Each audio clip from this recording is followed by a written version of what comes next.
পায়ে হেঁটে জনসংযোগ মন্ত্রী উদয়নের। গোবরাছড়া নয়ারহাট গ্রাম পঞ্চায়েতের পিকনিধারায় পায়ে হেঁটে জনসংযোগ করলেন উত্তরবঙ্গ উন্নয়ন মন্ত্রী উদয়ন গুহ। শুক্রবার বিকেল 4টে নাগাদ এই জনসংযোগ কর্মসূচি অনুষ্ঠিত হয় পিকনিধারায়। বেশ কিছুদিন যাবৎ এই ধরনের কর্মসূচি করতে দেখা যাচ্ছে মন্ত্রী উদয়ন গুহকে। জানা যায় এই কর্মসূচির একটি নাম রাখা হয়েছে দুয়ারে বাবু। এদিনের এই কর্মসূচিতে উত্তরবঙ্গ উন্নয়ন মন্ত্রী উদয়ন গুহ ছাড়া উপস্থিত ছিলেন স্থানীয় তৃণমূল কংগ্রেসের নেতৃত্বরা। জানা গেছে এই দিন সাধারণ মানুষের সমস্যার কথা শোনার পাশাপাশি তাদের সমস্যা সমাধান করার আশ্বাস দেন মন্ত্রী উদয়ন গুহ।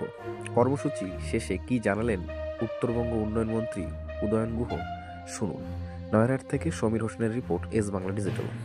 কর্মসূচি আমি কালকেও ফেসবুকে একটা পোস্ট করেছি যে আমার সবচাইতে প্রিয় রাজনৈতিক কর্মসূচি হচ্ছে এটা। পায়ে হেঁটে মানুষের দুয়ারে দুয়ারে যাওয়া, মানুষের সাথে কথা বলা, এটা কিন্তু আমি আজকের থেকে করি না। বয়স যখন কম ছিল তখন থেকে আমি এই কর্মসূচিটা চালিয়ে গেছি। সেই জন্য অনেকেই চেনে আমাকে, অনেকে জানে এবং তারা আগেও আমাকে এইভাবে দেখেছে। তাই তাদের কাছে এটা খুব একটা নতুনত্ব বলে মনে হয় না। এটা ভালো লাগে মানুষের কাছে পৌঁছানো, তাদের কথা শোনা, তাদের সমস্যাগুলো শোনা, সাধ্যমতো সেগুলোকে সমাধান করার চেষ্টা করা।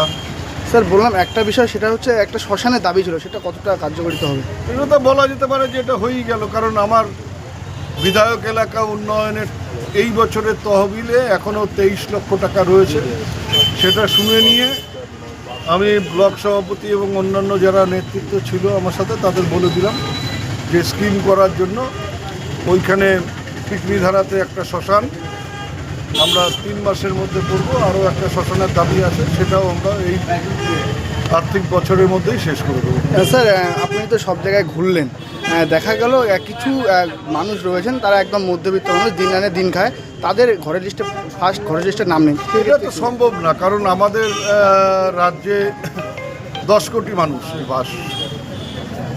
এবার আমি যদি তার মধ্যে 10%ও ধরি, তাহলে 1 কোটি মানুষের ঘরের দরকার। এবার ঘর আমরা দিতে পারছি কারণ কেন্দ্রের কোনো রকম সহযোগিতা পাচ্ছি না, কেন্দ্র কোনো টাকা দিচ্ছে না।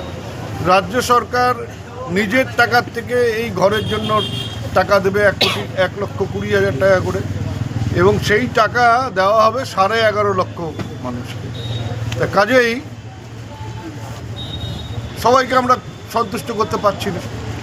তবে আশা করব যে নিশ্চয়ই পরবর্তীতে আরও ঘর আসবে, এবং সেই সময় এখন যারা বাদ যাচ্ছে তাদের মধ্যে যাদের অবস্থা খারাপ, মানে সত্যিকারের প্রয়োজন, তাদেরকে বাছাই করে নিয়ে যাতে সেই ঘরগুলো দেওয়া যায়, তার জন্য আমরা সর্বতভাবে চেষ্টা করব।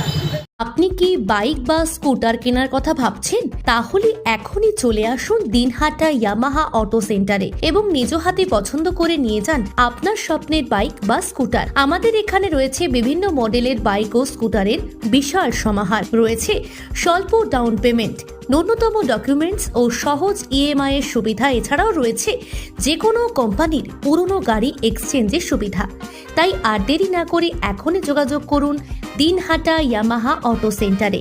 আমাদের ঠিকানা সাহেবগঞ্জ রোড, বয়েজ বিক্রিয়েশন ক্লাবের সামনে। যোগাযোগের নম্বর 8158042471 এবং 7602877619।